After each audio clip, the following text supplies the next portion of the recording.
What up, y'all? We back again. It's your barber with the bow tie, Marcus, And it's Brice Davis of Brice Davis Media. and we back at you with another episode of Straight from the Chair. Uh, I like to always start off with a barber tip. So today's tip is tipping. Tipping is honestly a great way to show your barber that you appreciate his service and his time, especially when he deserves it, when he goes out his way to give you a good experience and a great cut. Yeah. Yeah. And with that being said, we got some things to talk about, man. Recently, there's a clip that's been floating around where Wallo, $1 million worth of game, he had something to say about black businesses, man. Us. Oh, I'm black. No black people. Nobody gives a fuck about that. Kill that shit. Now. Either you got a good business or you don't. All that shit, don't nobody want to hear that shit. That's a hustle. Support me because I got a black business. Is your restaurant clean? Is the food good? Do you got consistent cooks? Is the material of your shit good? Stop doing that. Oh, you support the white people? No, I support consistency, baby. Yeah. Well, fuck about what color you is. I'm gonna spend my money. That paper, I'm gonna spend them millions where the fuck I wanna spend it at. Whether it's Porsche, Ferrari, Lamborghini, I'm gonna do what the fuck I wanna do while I'm here. But I'm gonna tell you one thing, I ain't gonna be finessed off some black shit. But one thing about it, 70% of you motherfuckers is not going to make it. He basically said, fuck black business, but from what he was saying was he don't like the idea of people using it as a way to financially benefit from others, like using it as a clutch for, it seemed like, lackluster services, or feeling like it's a handout to say that companies are owned by black people and that we're using it as a way to get over and get dollars from other people. With that being said, how you feel about that? With you being a black entrepreneur that got your own shop and things of that nature. I mean, I wish I could have been at whatever seminar he was at, man, to get the full context of the statement. But off the little clip that you showed me, bro, I mean, it's disappointing because it seems like once you get to a certain level, niggas don't want to be black no more. Niggas don't support the culture no more. Once you benefit from the culture, you turn your back on it. You know what I mean? And I think that's kind of sad. Once somebody gets to a certain level, it's now I'm not black no more. You know, I've heard actors say, "Oh, well, I'm not a black actor, I'm an actor." Well, you're not going to play a white part. I'm sorry. You know what I mean? So you're a black actor. Hey, last year, Stacey Dash. But anyway, what about the flip side of it? Right. About the flip side with people trying to get over because you're a black business owner. Because one thing I've noticed from my experiences is everybody trying to get a discount. Everybody trying to get a cheaper price because they feel like there's some type of brotherhood or family because you black. Instead of me personally, I'd rather give you extra money. Like if I see you doing your thing and, you know, I want to support you.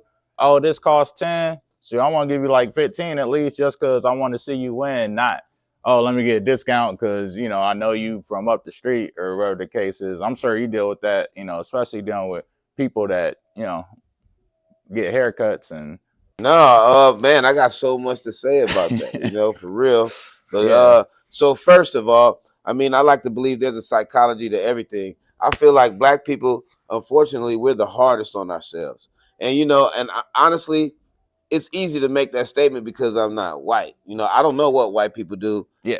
Opposite of what we do. We always put the black on it because that's what we are. And we say that's what we do. But I think country people, whether black or white, do country shit. City people, where black and white, do city shit. You know what I mean? Like, but as far as the culture is concerned, and I want to speak fast, as far as the culture is concerned, I think we need to move with a consciousness that allows us to be empathetic to one another. You know what I mean? Like, so, example, I remember watching a post. I forgot the doctor's name. She was a beautiful woman, sister. But she said we need to start creating privilege for one another. You know what I mean? And then she gave that example where she allowed some girl to sit up in first class with her. You know, yeah. If I'm in a position to create privilege for someone, to give them a discount, I will. But I also want them to understand, shit, we're a new business. We haven't even been here 5 years, and honestly, we're not in the green yet. You know what I mean? They're not thinking like that. They're thinking, oh, yeah, this culture. Oh, you made it. You know what I mean? You started a business, you're already up. Right. Like it's like now you're just getting started. Right. They don't see the fact that we still scraping to make sure the business opens every day. You know what I mean? So the consciousness that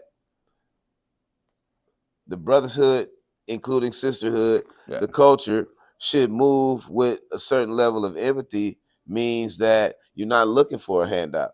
Right. You know what I mean? And you always give what you get back, I believe. So when you give a little extra, you're going to get a little extra. Maybe not in that specific arena, but in some other arena.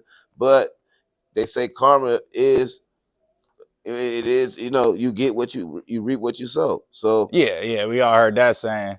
And one thing I've always heard too is keep the black dollar circulating. And like you said earlier, I got to see more context to that clip. But, you know, I was always told if you don't advertise it as a black business, how do we know where to put dollars at to support people, right, that look like us? So, you know. I don't want anybody to, I would hate to give subpar service and then expect support off the culture. And that's, I'm going to use that word because that's the trendy word right now, you know. Oh, it is.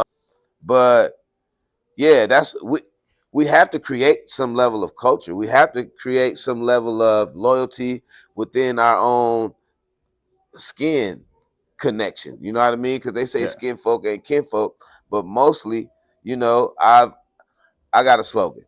My clients become friends, my friends become family.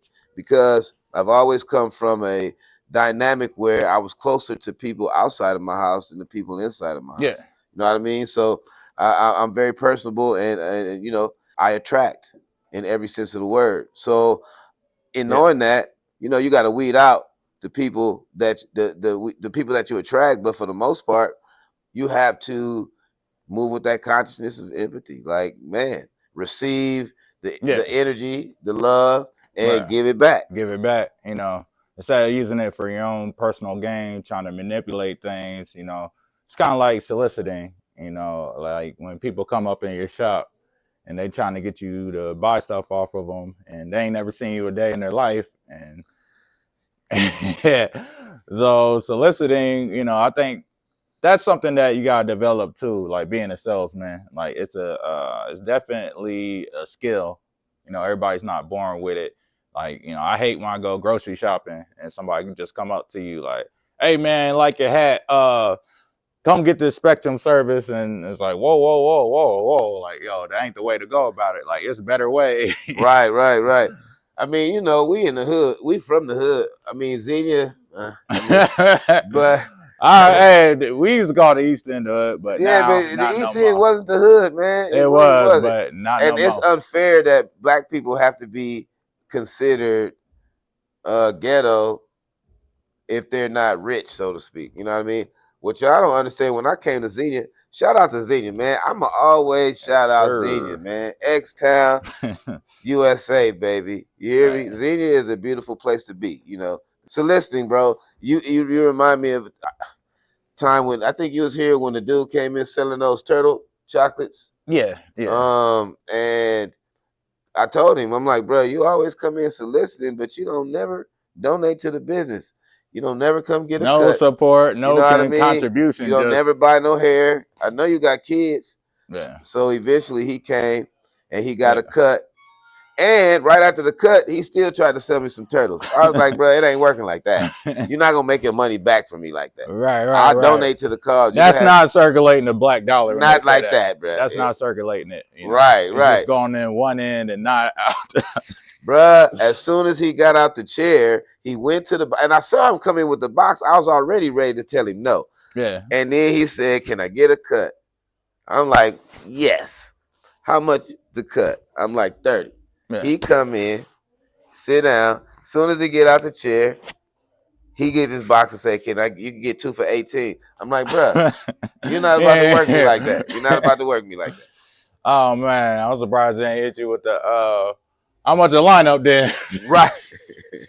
Like 32. Right. All of it 30 for you. Yeah. You know, it's just your personal life bleeding into your professional life. It's one of them things I hate at times, but I understand it.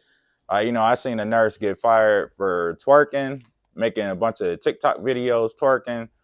Now, to some extent, I'm not out here advocating that you do that, but I can kind of understand a little bit why business would be like, yo, come on. Like, we're I ain't trying even to gonna look lie. As much professional. as I like a fat ass, I'm tired of twerking. Oh, me too. I ain't even gonna lie. As much as I love a fat old ass, Yeah. I'm tired of twerking. And when it was popping, when it was hot, it is what it is. But now, now all y'all bitches. Sorry. Don't edit that out, though. I apologize. Oh, trust me, I wasn't. But nah, everybody turn around and show TikTok. their ass. Huh? Hey, Instagram, TikTok. Well, I get it. It's attention. It's validation. It's like, yo, if I talk, ain't nobody gonna like that. But if I show that off, turn my ass crack around, ain't even gotta have ass. They're still gonna like it because dudes are that thirsty. It is what it is. Like, you know, it's just an open invitation. Listen, speaking of which, yeah. So no, I'm not going to change the subject, and this might do that. So speaking of personal life, man, that's kind of like, you know, I'm a connoisseur of cannabis. Like, I like to smoke bud for real. Like, oh yeah, and I've had people say you don't want to mix that with your brand. So you know, I've learned. Actually, my homeboy Kareem, he was like, man, brother, don't mix that with your brand. You gotta separate your brand from your personal life. You know what I mean? He's an actor. Shout out to Kareem, All American. Yeah. If you ain't watching it, get on it. I think this season 7 now. Okay. But yeah. So I guess coming from a professional, you know, you don't want to be. If you're a doctor, you don't want to be seen as a drunk at the bar. You know what I mean? Like, yeah. If you're a lawyer, you probably don't want to be seen. Oh, I seen my attorney at the bar snorting coke. We know they do it, but if you're a lawyer, you probably don't want to be seen snorting coke. I was out there in Miamisburg, Austin Landing. I was looking like, you just represented me like 2 years ago. Did y'all win? No. Big waste of money. Hell no. Over cannabis. But, you know. Oh, it was a cannabis situation? Yeah. So yeah, no, it's legal now though. I think there has to be some kind of well, what'd you take from what he told you? Like, did he change? Well, I mean, you know, I'm not smoking on it. Oh, you know okay. what I mean? Like, I think that answers that. Right. Yeah, on the podcast, like Drink Champs and shit. He's like, nah, that ain't your brand. Don't do that. So I'm like, all right. I took the advice. You know, branding's everything. It's everything. You know, how people remember you, how you carry yourself, your reputation. What they say, it takes a lifetime to build a reputation, seconds to destroy one. So, you know, there you have it. Listen, man, I am a stickler for quote unquote keeping it real. You know what I mean? Whatever that means to the individual. Like I just want to be comfortable in my own skin. You know, I want to be able to not be prejudged or profiled or assumed to be anything other than who the fuck I am. Like, you know what I mean? And sometimes that make people uncomfortable, you know, man. Yeah. But and this is all independent right here. Like, we ain't trying to, well, depending on the terms, we ain't trying to join no big network. And then, like I said, the numbers make sense, but for the most part, like, building it from the ground up. So, you know, everything we do is what we want to do. And, you know, if it makes sense, we're going to do it. Integrity. Right. As long as integrity is intact and we ain't losing integrity. What they say, quote unquote, selling out. But, you know, you got to buy in before you can sell out. And that makes me want to just bounce back to that whole. I'm actually trying to create a brand that says we support Black business. I think it's important that, you know, I guess you definitely provide a quality service, but who can hate on the reestablishment of Black economic infrastructure? Like, Black businesses it will be what helps the Black community thrive. Like, ain't nobody else coming out here helping us do this, so we got to help each other. You know what I mean? Like, I don't even hear these conversations in other races. Yeah. I don't know if Asians say I'm not supporting an Asian business. I don't know if Indians say. I'm pretty sure they do. It's automatic. Like, you don't have these conversations. I don't imagine they have these conversations. But, you know, we're also disconnected from, you know, we call each other Black and whatnot, but you know, when Africans come here. I don't know if it's the same way. I assume it is, but you know, we don't view each other as one like Asians do, and right, you know, any other immigrant that oh comes yeah, here. we're definitely was it disenfranchised? We were definitely divided that. up and all that. But to keep it simple, you know, fuck what Wallo said until I hear the whole speech. Fuck that, man. You know what I mean? Get out there, support your black businesses. Yes, sir. Unfortunately, we're not doing it enough as people of color. We need to be out here, man. That's how we survive. Quote unquote. And you know, of course, if you're in the Xenia, Ohio area, you gotta check out Icons Barber and Beauty Salon. Was it 126 North Allison Avenue? 125. 125. Yeah. 313 Beauty Supply. Like, we have all the shit you need, and if we don't, you can put it in a suggestion box and we'll have it later. There you go. You got any parting words for the people? You know? Honestly, man, I think my prevailing thoughts are be comfortable in your skin, man. You know what I mean? And I'm not saying that to say I support all the extra pronouns, you know, because I'm going to call you him or her. He or she, boy or girl, you know what I mean? Because in the barbershop, we don't talk religion or politics. Listen, Xenia, Ohio. I love this place, man. Like, I love this place. Love this place. So, you know, if you ever are in the area, come check us out, man. Come holler at us. You're going to get a smile and a hug and whatever else you came for, as long as it ain't no drama. But it's an old lady in the front office who carry a gun, so you might get that too. That's a fact. Well, we out, man. Right. Peace.